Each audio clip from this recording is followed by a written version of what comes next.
Hi guys, Eric Ali here with Eagle Claw Fish and Tackle. I'm joined with one of our awesome product managers, Darren Telfer. Darren, you've been tasked with something that has been a passion project for you.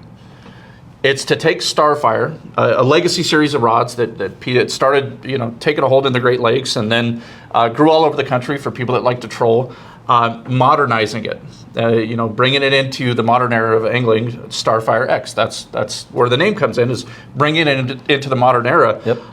But we also have a really, really special segment of the Starfire X rods where we brought in a couple legendary anglers that you worked with to make some special models. You want to talk a little bit about who we're getting ready to bring on and talk to?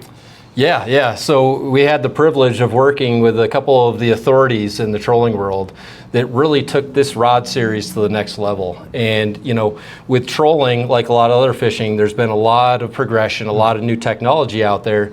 And to keep up with that, the rods need to have that same new technology into it. And so we got to work with the Mark and Jake Romanack, who know trolling probably better than anyone else out there, to help us dial in these rods and really make them perfect for a lot of this technique-specific trolling. It's not like the old days that you just got a couple different techniques you're using. These rods are specifically built for the type of trolling technique that you're going to be doing. Yeah. So in the modern era of angling, there's no excuse not to troll with precision, not to troll with the right gear. So without further ado, let's bring in Mark and Jake. And guys, let's talk about these rods. You guys have collectively, you guys have done such an amazing job. Let's talk a little bit about how it started. Mark, Jake, when you got the call from Eagle Claw that we would love to work with you, what were your initial thoughts?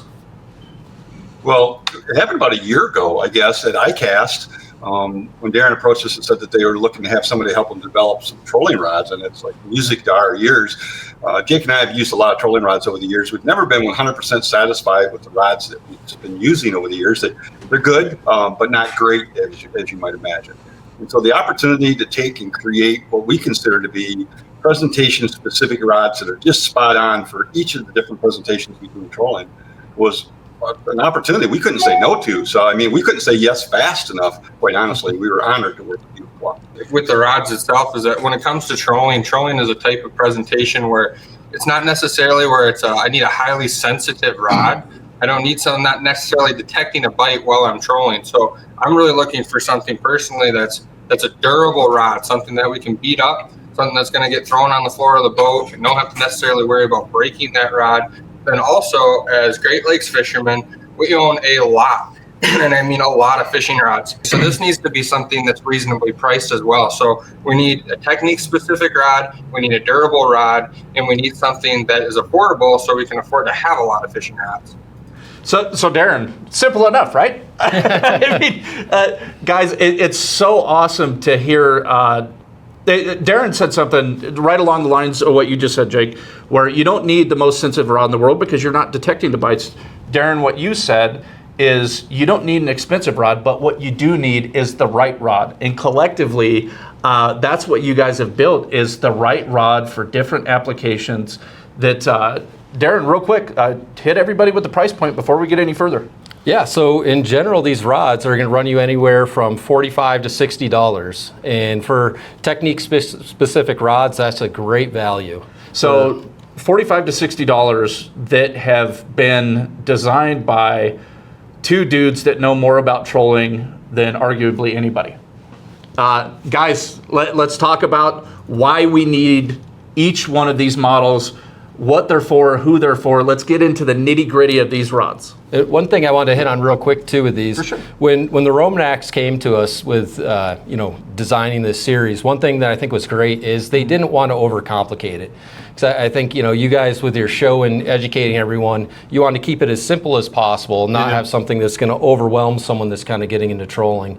So one thing that I think was great that you guys did was to keep the series manageable, not a huge series, rods that are going to get you through these different techniques as well as work for a variety of techniques. So 5 rods, right? Yep. Oh, that's perfect. That's exactly what we were looking for too. Is exactly that. There's so many different types of rods out there that are on the market. We're not really reinventing the wheel here with this series of rods. We want to have something that's durable. We want to have something that the price is right. But there's not a lot of actions that we need as trollers. We have a lot of rods, but we use only a certain amount of actions that we can use for a lot of different applications. And so we're super excited with there not being too many rods because it just confuses everybody. And at the end of the day, the series that we came out with is the meat and potatoes of what we use day in and day out. That's so awesome to simplify and make it easy for people to understand. If you're doing this, you need this, and this is why.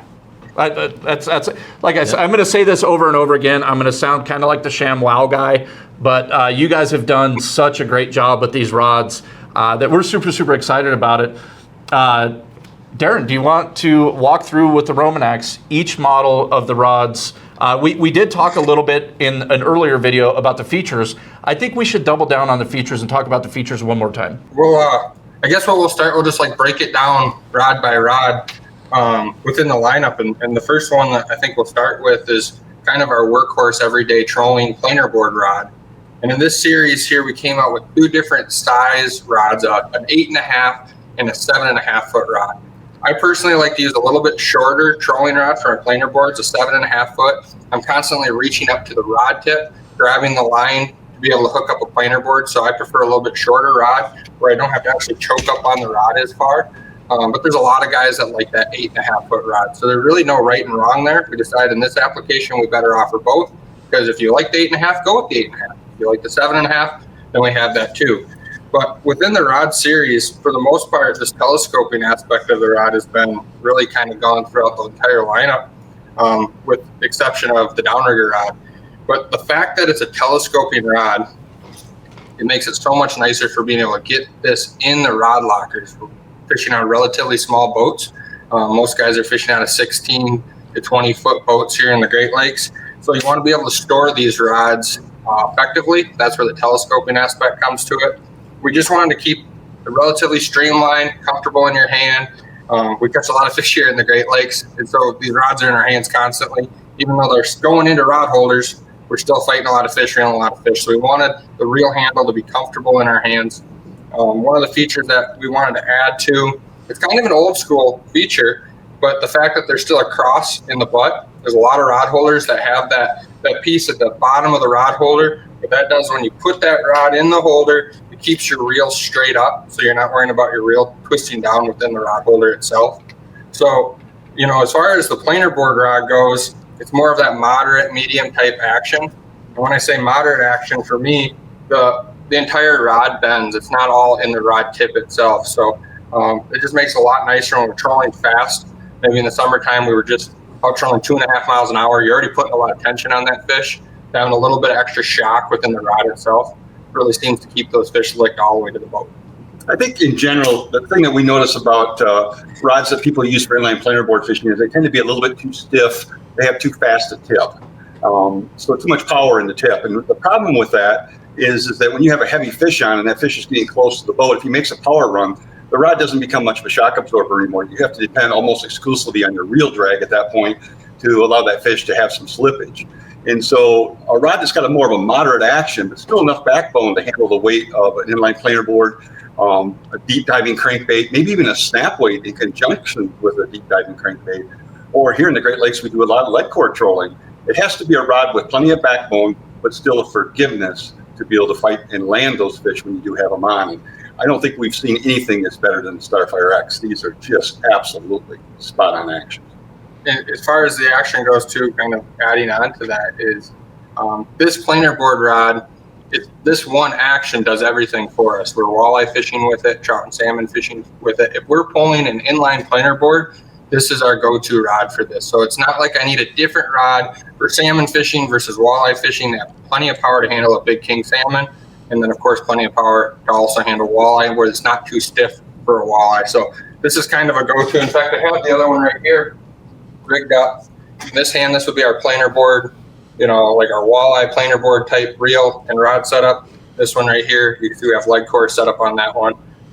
And they both handle both applications, one rod doing both applications. How cool just hearing how passionate you guys are about these rods is super, super exciting. And then I got my buddy Darren here. I know that you love trolling. We'll get right back to the rest of the rods, but Darren, real quick, how much did you learn talking with Mark and Jake? Mark and Jake have been absolutely great to work with. And so, yeah, like you're saying, hearing how passionate they are talking about this, I mean, you can't not learn a ton about trolling. I don't care how much you've trolled. You're going to learn a lot from these guys. And so that's what was great developing this with them. They gave us the specifics of exactly what they were looking for when it comes to the action, when it comes to the grip, when it comes to all the aspects of this rod. And so we're able to take that and do what we do best and look at the different composites we're going to use to get that action. Look at what where we want the rod to bend and everything. And with these planer board rods, what we ended up coming up with was a composite construction. So this is a blend of graphite and fiberglass. So like they're saying, it needs to be able to handle the weight of a planer board, lead core, snap weights, all these things that you're running that's going to be pulling on that rod a lot. So it has to have enough backbone in it to support all that, but it also still needs to have a soft enough tip to fight the fish in. And so that's why we went with the composite construction on this, because it's going to give you best of both worlds, where you're going to get a little bit softer, a little more moderate of an action, but it's still going to have that great backbone in there that graphite gives you. All the while at a price point that you can load up a boat with. You can outfit your entire boat, top to bottom, with these well thought out, well designed rods. It's super, super awesome. Super, super awesome. So we got the planer board rods in 2 different sizes. And both of them have the telescoping feature, which makes it a lot easier to store. I just love how you guys thought about every little detail from the angler's perspective, to where it makes it easier and simpler for them to get out and do what we like most, and that's just catch fish. Absolutely. If I'm picking up the next rod that we talk about here, this one we're really excited about too, and this is a bottom bouncer rod, technique specific bottom bouncer rod. And again, we brought the telescoping aspect to it. So the fact that we can put that rod in the rod locker, again, it's made very durable. But the one thing about a bottom bouncer is I need a rod that the whole rod bends. I need that parabolic bend. I want that fish to be able to grab the harness, but not necessarily feel the weight of the rod. And then they basically hang themselves. As you're trolling forward, that fish grabs the harness. They can't feel any resistance. And by the time it feels tight, it's too late for that fish. So I've seen a lot of bottom bouncer rods on the market that are just simply too stiff for the application. We wanted to make sure we came out with one that was bulletproof, one that could handle a 1 ounce bottom bouncer up to a big, heavy, 6-8 ounce bottom bouncer. So this rod is a 1 rod, 8.5 foot long, and is the perfect action for any of your bottom bouncer fishing. The thing I like about this one too is, of course, you can see it's got a trigger stick design, because a bottom bouncer is fished 2 ways. Some people will put it in a rod holder, just put the rod in the rod holder and let the motion of the boat actually be providing action to the bottom bouncer itself. But a lot of people like to hold onto the rod and pull the bottom bouncer, feel the bite, and set the hook that way. So this is a very unique situation, and it allows the rod to be held in your hand comfortably or put in a rod holder, either way. It's also light enough that you could fish this rod in your hand all day and not get fatigued. Let's say I'm in Ontario where I can only fish 1 rod, or maybe I'm in Minnesota and I can only fish 1 rod. Pretty good chance if I'm fishing a bottom bouncer, I'm hanging on to the rod. But you come here to the Great Lakes in Michigan or Ohio, Pennsylvania, if I'm fishing bottom bouncers, I've probably got 3 of them in the water, and they're in rod holders. And because I can't obviously hold all those rods at the same time. So this rod is very versatile. It's going to allow you to big water fish with a bottom bouncer. It's also going to allow you to small water fish with a bottom bouncer. And it's not just the bottom bouncer that this works so well with. We're talking about things like spinners. We're talking about things like slow depth, which has become so important these days and age. A lot of guys are using slow depth. A lot of tournament guys live and die by the slow depth presentation. And so this rod setup is going to work well for those live bait presentations where you're fishing in contact with the bottom. Darren, I mean, you guys do such a great job of explaining who they're for, what they're for. There's not really anything I have to add to that. It's awesome listening to you guys talk about it. Darren, you've been working with Mark and Jake for a year. This is the kind of input that you get. Dude, how cool is that? Yeah, that certainly makes my job a lot easier developing it when you've got guys that know exactly how this rod should be set up. And so for the bottom bouncing rod, to get that action they're talking about, something that is going to be a little bit softer, but also you do need a little bit of sensitivity into this rod as well, because you need to be able to feel if you're hitting the bottom or what kind of structure you're hitting. So we went back to a composite construction. So that graphite is going to give you a little bit more sensitivity, but the fiberglass is going to give you that bend that you need. And we made this rod a little bit softer to be able to get a little more bend out of it. So like Mark and Jake are saying, so you're not going to spook that fish. And then also with this rod and the planer board rods, one of the things that we wanted to do is make sure there was enough fiberglass in the tip of the rod so they're not going to snap off on you easily when you're grabbing the tip of the rod if you're putting in a planer board and that kind of thing. So it really is a good blend of different constructions to get there. So staying true to what Jake said earlier, you really put an emphasis on durability, and that's something that the composite blend, you made sure the blend is exactly how it needs to be to keep with that durability. And then one thing that I know that Mark, you talked about with the pistol grip, I love that you have cork where your hand's at too for this specific rod, knowing that you could potentially be holding it. And I'm going to say it again, guys, price point. $45 to $60. So Mark hit on it. If you're in states where you're only going to be using one rod, well, cool, you got that. If you're in states where you can run 3, 4, whatever it is, you can afford to outfit your boat with these rods. And I'm going to keep saying that because it's one of those things. It's not often that you find a tool that can do everything that you need it to do at a price point that's so affordable. Absolutely. I mean, yeah, what you're looking at is, okay, you can have one rod that's more expensive that maybe it's good for a couple of techniques, but it's not good for the whole line, or you can have a whole series that's specific for each technique for the same price. So it is important. And if these two gentlemen on the other side of the camera are saying that these rods are exactly what you need, old buddy, I am listening. Let's go to the rod that I'm going to probably say it about every single one of these, the ones I'm most excited about. But as far as innovation goes, the Dipsy Diver Rod is probably the most innovative rod that we came out with, because there's not another one like it on the market. For years, we fished Dipsy Diver rods in the Great Lakes. Dipsy divers are very popular, but what's never been on the market is a telescoping diver rod. And why that's, again, so important, I've said it on every one, but it's all about storage. On any given day, we're bringing 15 to 20 rods out in the water with us. I got to store these somehow. I can't lay them on the floor of the boat. That's a good way for them to get broken. I really want to be able to get all of these in my rod locker, ideally. The problem is a diver rod's long. Well, in this case, this is a 9-foot long rod. And you're going to be hard pressed to find a rod locker that you can store a 9-foot long rod in. And so very excited about this particular rod. We just caught a pile of fish out on Lake Erie 2 days ago with this rod. And it's the perfect action for a diver. It's exactly what we're looking for. But the fact that we can fold this rod up or slide this rod in with a telescoping feature, on the video, I hope it shows how much this rod folds in and makes it easy to store. So same thing as far as the durability goes. It's a very durable rod. It's just a first Dipsy Diver rod on the market that you can put in your rod locker.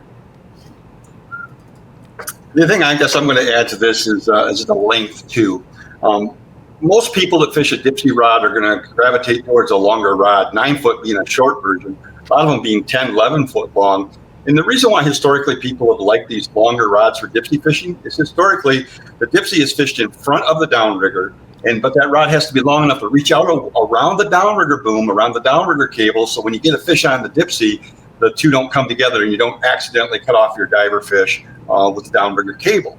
So that's why guys have always liked these longer rods. But guess what? We don't use 72-inch downrigger booms anymore. That's kind of a thing of the past. Most of us that are fishing downriggers these days are fishing shorter booms. And so the need for a 11 or 12-foot Dipsy rod is kind of gone away. We don't need those longer rods. A 9-foot rod is plenty to handle any king salmon you're going to catch in the Great Lakes, any lake trout, any steelhead. It's going to handle anything that you're out there likely to catch. And you don't have to have that extra cumbersome length of a rod in order to accomplish that. The other thing about this particular rod, we're calling it a Dipsy rod, but this will work very well for guys that want to do things like stranded copper wire, or maybe they want to run things like the new weighted stainless steel wires. this rod will handle those really, really nicely. They got stainless guides on here that are designed to handle those types of wire materials. So you can use this rod as a Dipsy rod. You can use it as an inline planer board rod for weighted steel or copper line as well. So it becomes multi-purpose. It's one rod that's reasonably priced. It can be used for a lot of things in your setup. Darren, take it away, old buddy. Yeah, this is definitely a unique rod. And, you know, the Romanacks came to us with this idea for the first ever telescopic Dipsy rod, and I love so much about this rod, and it's good for so many other things like they're saying. And so I myself have a smaller boat, and in our neck of the woods we run a lot of lead core, and this is a great lead core rod. And having a longer lead core rod that lets you get out away from the boat a little bit more but still fits in your boat is definitely a game changer. And so as far as the action on this rod goes, with this one we went with a full fiberglass construction. And so that's going to give you a little bit more of the moderate slow action that they were looking for with a Dipsy Diver Rod. But it's still a heavy power rod, so it's still going to be able to take a lot of that weight and everything else that you're running, a lot of the pressure from the Dipsy Diver. So quick recap here, the first ever telescoping Dipsy Diver Rod, it's got the guides that can handle any type of line that you're going to put on there for different applications. This rod's got to be a lot more than the other rods. Nope, it's going to be the same range in the price point, so you're looking $45 to $60. So every rod that we've talked about, $45 to $60. And one of the things that I love so much about what everybody's talked about is you've talked about presenting the baits accurately, right? With precision. You've talked about how they can fight fish, what you need, you know, for different applications. And guys, right down to storing the rods. These rods have everything, every feature thought out, from putting them in the rod box, out of the rod box, presenting baits, catching fish. Kudos. I think anglers are really, really going to love them all over the country, especially in your guys' neck of the woods up near the Great Lakes. Is there anything else that we want folks to know about any of the individual rods or the series of rods? Yeah, I'd like to, talk more about, this is the last rod that we had worked on in the lineup. And, there's not anything super special about this particular rod other than, again, the action's perfect. It's exactly what we're looking for. And this is the Downrigger rod. The Downrigger rod is not a telescopic rod. It's 8 foot long, which means it's still easy to store inside the boat. But the action on this rod is perfect. And, if you look at a picture of how we set up our Downrigger setup, I like to load the rod right up. And the reason for that, what I mean by that is I'll put the rod in the holder, we set our Downrigger down, and what happens is, let's say we set that Downrigger ball down 40, 50, 60 feet, and it's hooked up to an offshore tackle release and then sent out back to our lure. When that fish bites and it pulls off the release, there's a lot of slack in that line. So by loading that rod up, I can try to take away as much slack as possible so they get pulled tight on that fish as fast as possible. But then also with a nice lighter type action rod that I can load up when I get a little fish on. In the springtime, if I get a small coho, or maybe I'm fishing Lake Huron and I caught a pink salmon, just a little pink salmon, I don't want to drag that fish all day long and not be able to see that bite on the Downrigger. So the rod has to be powerful enough to handle 30-pound kings, but light enough that I can still see a little 15, 16-inch pink salmon that bit on the Downrigger. So it's kind of a hard action to hit perfect, where you can see little bites, but then also have the power to handle those big fish. We just caught some massive fish on Lake Erie a couple days ago with this rod. It's the perfect action where I can load that rod up, I can see those small bites, but then still get the power to handle those big fish. Yeah, I think Jake's right. I think it plays the versatility. I mean, this one Downrigger rod and the 8-foot 2-piece length that I've got in my hand is going to work fine for walleye. It's going to work fine for spring coho. It's going to work great for king salmon, steelhead, lake trout. You name it. If it is out there to be caught, you're going to be able to do that with it. Even guys that are targeting things like, you don't see a lot of people trolling with Downriggers for muskie, but occasionally you'll see that in the Great Lakes, places like Lake St. Clair, where they'll do that.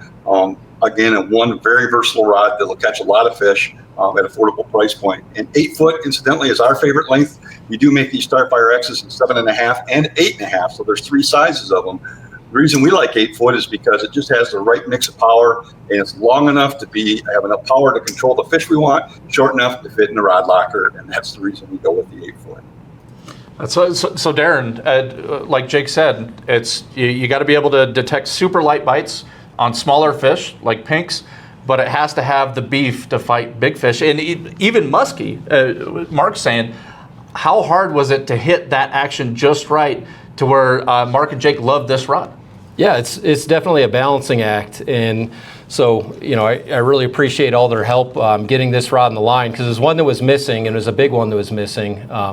We're thrilled to have this one in the line. It's a great workhorse all around downrigger rod that's going to handle a lot of things like they're saying. And so, yeah, to hit that action that they really wanted with this one, and also the durability, because downrigger rods are going to take a lot of abuse going in and out of the downrigger, handling the weight of that ball, being bent over all day. So with this one, we went with a full fiberglass construction, so they're going to be near indestructible. And that's going to give you that moderate action to it. It's going to be a little bit softer, but it still has plenty of backbone to be able to handle those bigger fish as well. Awesome. And these are going to be available early 2024. Yep, early 2024. So just in time for the season next year. And if folks want to be inspired, educated, Fishing 411 TV, they could see these rods in action, and the way that you guys analyze fishing gear, where to find fish, how many treble hooks to put on a crank, everything you guys do is so well thought out, and it's to help other people catch more and bigger fish. To know that you guys have brought that and collaborated with us on these rods is just so awesome. Is there anything else that you guys want to add about these rods? And of course, we got to tell folks where they could watch Fishing 411 TV. Well, the one thing I want to add on the rods that I don't know if we fully talked about, but at the end of the day, I think both Dad and I agree. We're pretty picky. We know exactly what we want. But at the end of the day, we're fishermen. I don't know how to build a rod from the ground up, and neither does my dad. We went to Eagle Claw, we came to Darren, and we said, this is what we want. And it was an incredible process from start to finish. This is not a rod that just got sent overseas and came back, and at the end of the day, this is what we have. There was multiple versions of this rod. We changed things, we tweaked things until we were all happy with exactly the actions that we wanted. As far as I'm concerned, it's really a cool process to see from the start to the finish. We weren't ready to release these rods until we were all happy with the actions. The actions are right, the durability's there, and now it's time for consumers to get their hands on these. It might be a small thing, but it doesn't hurt that these rods are awful good looking in the eye as well. They're very functional, they're very affordable, and they're good looking rods. They don't look like they're an affordable rod. They look like they're an expensive rod. They feel like they're an expensive rod. But believe me, you can afford to put enough of these in your boat to outfit your entire boat. That's a beautiful thing in this day and age. We're actually shooting right now. We're shooting season 18 of Fishing 411. So been around a long time and shooting a lot of shows and traveling all over the Great Lakes region shooting shows. This is going to be a really cool season coming up in January. We air nationally on the World Fishing Network and the Sportsman's Channel. We're also stream on demand at just about every streaming place we can put the show out there for. So at all costs, you could always go to YouTube and see the content there as well. But if you go to fishing411.net, we have a ton of content on there. We have a weekly blog that we post out. Fishing 411 is all about information. We're trying to teach as much as we can possibly teach. My goal, my dad's goal, is to hopefully you watch the show, you can go to the locations we went to, use the techniques we used, and be successful. Because at the end of the day, if we're not catching fish, that's not any fun. We want to be able to go out on the water, catch a lot of fish, and share that information with everybody. I absolutely love that. It's one of those things to where sharing so much information so generously is one of the reasons why we love that you're partnered with Eagle Claw with hooks, and also we collaborated with Starfire X, bringing Starfire into the modern era of angling better than it's ever been before. And thank you guys so much. Darren, thank you as well, because it's like Jake said, if they didn't like the rods, they're not coming to market with them. So you guys collaborated, you worked really hard to get everything exactly how it needs to be for folks to go out and catch fish. Yeah, absolutely. And I've been a big fan of watching their show since before this whole process began. So getting the opportunity to work with them to develop this line has been a great opportunity. So I think they really hit it out of the park with all these rods and everything that we've packed into these. So yeah, I'm excited for people to get to try them out on their boat and catch some fish. In sake of redundancy and maybe over redundancy, Darren, could you share with me the price of these rods across the board? Yeah, $45 to $60 for the Romanack rods that they've helped us with on the Starfire X. It's crazy. You guys could outfit your entire boat with an affordable rod that's ready to perform. Mark and Jake, thank you so much. We appreciate you so much, not only for the collaboration on the rods, but also for being just great stewards of the outdoors and using American-made fish hooks. Is there anything else you want to share with folks before we let you go? I would say just to enjoy yourself out time on the water. The beauty of fishing is it appeals to everybody. It doesn't matter how old you are, how young you are. It doesn't matter what your skill set out. Get out there, go fishing. You will have success. You will have fun. Fishing is a beautiful place to be.